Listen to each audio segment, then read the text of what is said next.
You're not lazy, and I'm about to prove it to you in the next 15 minutes. Listen, lazy people don't watch videos about being lazy. Think about it. If you were actually lazy, you wouldn't be here right now. You literally wouldn't care. You'd be perfectly content binge watching Netflix, scrolling TikTok, doing absolutely nothing. But you're not content. You're watching this video because you're frustrated with yourself, because you want to change, and you've been trying to change for the past who knows how many years. So if you've called yourself lazy more times you can count, if you tried every productivity hack, every morning routine, every get your life together video, and nothing has worked, then this video is for you. I've divided this video into 3 parts for you. In part 1, we're going to be going through what laziness actually is. In part 2, and this is the most important part, I'm going to be talking about the 4 real root causes of laziness and how you can actually fix them. And in part 3, you're going to be getting an action plan to help you start taking action today. So let's get started with part 1, laziness explained. Laziness simply is a label we assign ourselves when we're not doing the things that we expect ourselves to be doing. That's it. It's a judgment we make when our expectations don't match our behavior. And here is the proof. You're not lazy about the things you actually care about. You can binge watch 8 episodes in a row, no problem. You can scroll on social media for hours. You can spend all day on your favorite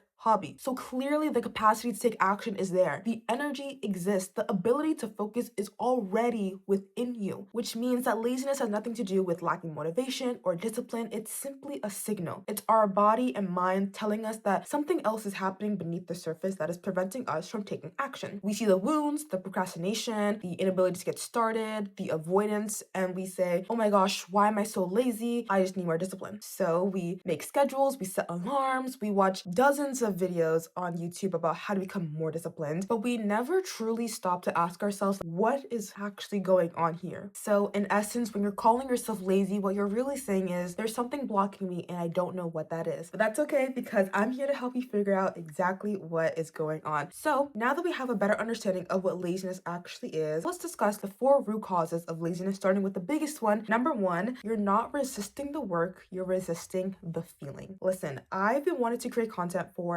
a long time, but I was avoiding the task because I was so scared of being seen, but even more terrified of having people in my life finding out about my channel and making fun of me, right? So the task, creating content, wasn't the problem. It was the feeling attached to the task, the fear, that was the real issue. And I think a lot of us struggle with this. Maybe you want to start a business, or you have a fitness goal you want to reach, or you want to write a book, start a podcast, whatever it may be. And every single time you tell yourself the same story. I know I did. Like, I'd say, I need better lighting. I need to get prettier first. I need to lose more weight. I need to prepare more. I need to wait until I'm ready. But the truth of the matter is that there is some underlying feeling blocking us from taking action. See, our brains are wired for survival, not success. And to our brains, emotional discomfort equals danger. So whenever you sit down to do the thing, whatever the thing may be, and you feel that overwhelming sense of anxiety, shame, overwhelm, or fear, our brains interpret that as a threat. It's like your brain is screaming, stop, this feels unsafe, we need to get out of here right now. And you listen, you close the laptop, you turn on Netflix, you scroll TikTok, and you suddenly remember that you need to clean your entire room. In that moment, it feels like relief, but it's not actually rest. It's just avoidance in disguise. And it's a lot easier to avoid our feelings than it is to actually confront them and face them head on. But I'm going to show you exactly what I did and what you can do too, starting with step 1, name the feeling. The next time you notice yourself procrastinating, I want you to stop and just ask yourself, what am I feeling right now? Be specific. You can note things down like, I'm scared that if I start this business and it fails, I'll feel like a failure, or I'm overwhelmed because I don't know where to start and I'm afraid of doing it wrong, or something like I'm afraid because I think people will judge me for trying. When I did this, the answer was immediately clear. I was really scared of having people in my life judge me. Now for step 2, validate the feeling. I had to tell myself, of course I'm scared. I'm about to put myself out here in a way I've never done before. Trust me when I say this, your feelings are always valid. You're allowed to feel scared. You're allowed to feel overwhelmed. You're allowed to feel all of it, but your emotions don't have to control your actions. Leading us into step 3, and this is the hard one, do it anyways. You do it scared, you do it overwhelmed, you do it afraid, but you do it. You start the business, you go to the gym, you record the video, you write the first chapter of the book. Whatever it is, you do it. And every single time you do the thing despite the feeling, you're proving to your brain that the fear was wrong. And over time, the resistance gets a lot smaller. So for me, last week, I posted my very first video, and yes, it was really scary for me. However, After I posted it, you know what happened?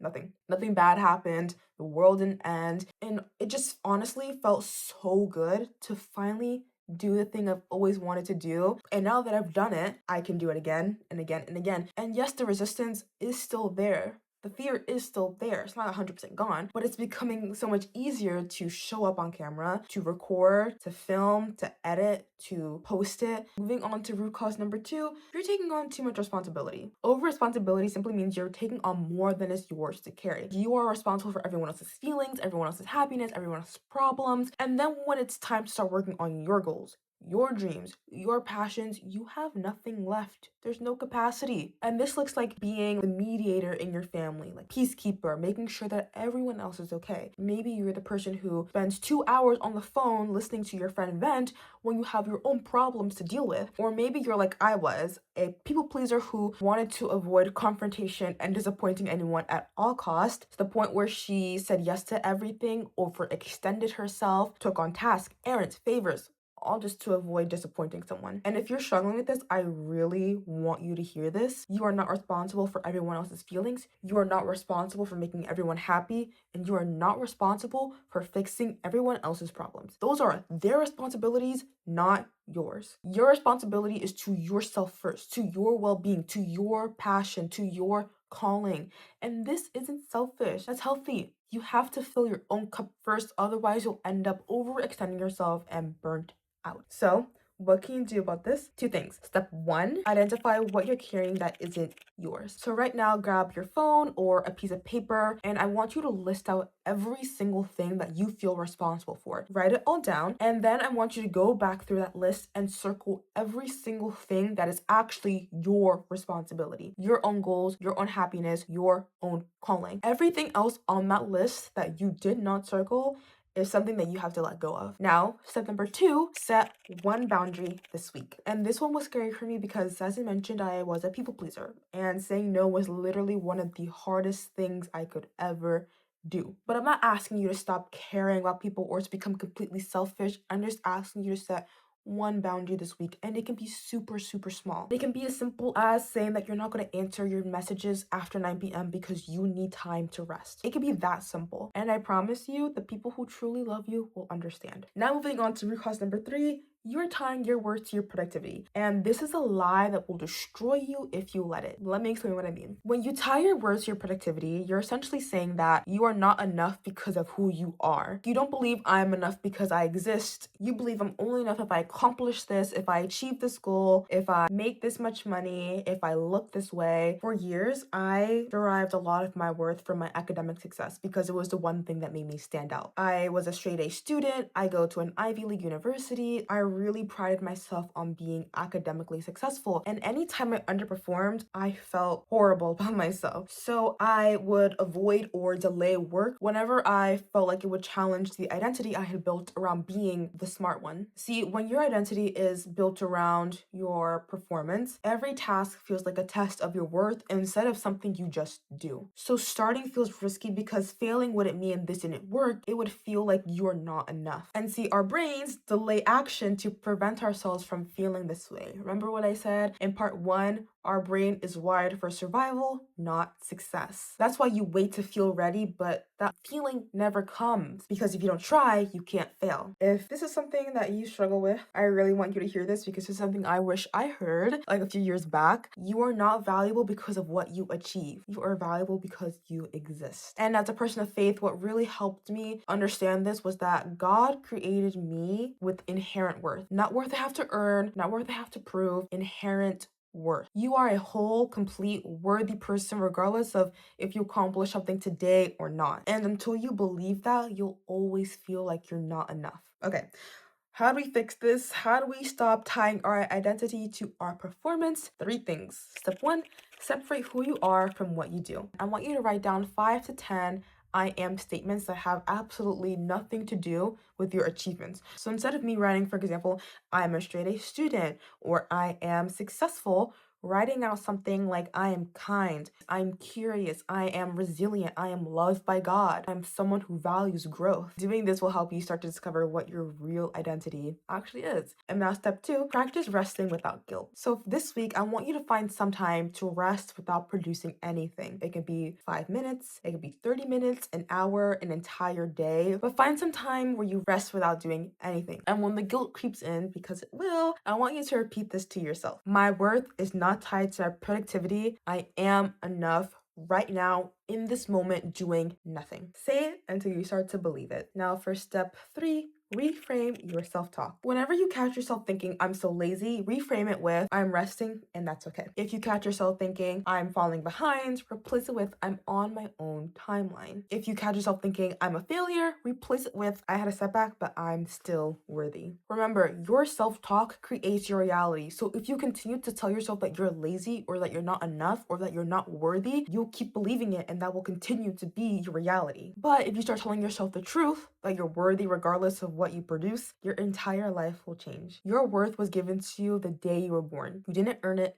and you can't lose it. And now on to root cause number 4, the final root cause. You're out of alignment. Here's what misalignment means. You're putting your energy into work, goals, or responsibilities that don't match your strengths, desires, or your calling. You're following external expectations, things that should matter but don't actually matter to you. This could look like working a job you hate because it's what your parents expect you to do. Or maybe you keep grinding on goals that everyone else is excited about, goals that you're supposed to have, but leave you feeling drained, and then you wonder why you can't stick with them. You resist starting because something deeper in you is telling you that this isn't for you, this isn't your path, and then you feel lazy because you can't even muster up the energy to get started. But I truly believe that God placed me and everyone else here on this earth for a reason, and it wasn't to be your parents' dream or society's expectations or your friend's idea of who they think you should be. You were created to be you, with your specific gifts, with your specific talents, with your specific calling. And when you're operating outside of that, when you're trying to force yourself into a mold that doesn't fit, of course you feel lazy because ultimately your soul is resisting. So what can we do about this? Once again, 3 things. Step 1, get crystal clear on what it is you want. If you're a person of faith, prayer is a really great way to do this. Asking God what he created you for and asking for his direction and guidance. Another thing that's really helped me was distancing myself from my friends and social media for a while. Think of this as a detox because the people you surround yourself with influence you more than you think. During that time, ask yourself, what do I actually want? What goals are mine and what goals did I just pick up from the people around me? Doing this will help you separate your desires from everyone else's. Step 2, notice your energy. For 3 days this week, I want you to track your energy. Notice what lights you up and notice what makes you feel dead inside. What tasks make time fly by and what tasks make every minute feel like an hour. And what do you naturally gravitate towards in your free time? Trust me, these are clues because your energy does not lie. If you consistently feel drained by something, that's your body telling you it's not for you. And now for the final step, step 3, give yourself permission to pivot. And this is hard because maybe you've invested years into something that wasn't meant for you. And the thought of starting over feels terrifying. But here's what I want you to know. It's never too late to pivot. It's never too late to say, I was on the wrong path, but I'm choosing a different one. Yes, some people might be disappointed. Yes, it's going to feel scary. Yes, you might have to start over. But you know what's scary? Approaching the last day of your life on earth and realizing that you spent all your time and energy on things that didn't actually matter to you. So please give yourself permission to pivot, to change your mind, and to choose you. And now that we've done that, let's move on to part 3, which is your momentum map. This is going to be your action plan for the next 5 days. So for the first 2 days of this action plan, I want you to break the resistance. And for this, I want you to do the smallest version of this goal possible. Are you scared to start a business? Spend 20 minutes researching one thing about it. Scared to go to the gym? Put on your workout clothes and spend 5 minutes doing some type of movement in your room. Scared to create content? Take your phone, grab your phone and record yourself for 60 seconds. Don't post it, don't edit it. Just prove to yourself that you can do it. The next 2 days after this, days 3 and 4, you do it scared. So on these 2 days, I want you to take the next step. If you're starting a business, register the domain name or create the social media account. If you've moved your body for 5 minutes, go to the gym for 15 minutes. If you recorded yourself, film a 2-minute video and save it to your drafts. Your feelings don't have to change for you to take action. And the last day, day 5, the proof. By day 5, you've built momentum, you've proven to yourself that you can start. Now on this day, I want you to do the one thing that'll make it real. Post the content, send the email, go to the gym again, have that difficult conversation. Do the thing that makes it real instead of just an idea or fantasy in your head. Okay, congrats, you made it to the end of this video. I hope this has blessed you and inspired you in some way. If you finally understand why you've been stuck, I want to hear from you. Drop a comment down below and let me know which of the 4 reasons hit the hardest for you. And also let me know, like, what actions are you planning on taking these next few days? What are you planning on doing? Let's start encouraging each other. Let's build a little community here. And as always, my name is Tomi, and I will see you guys in the next video. Bye!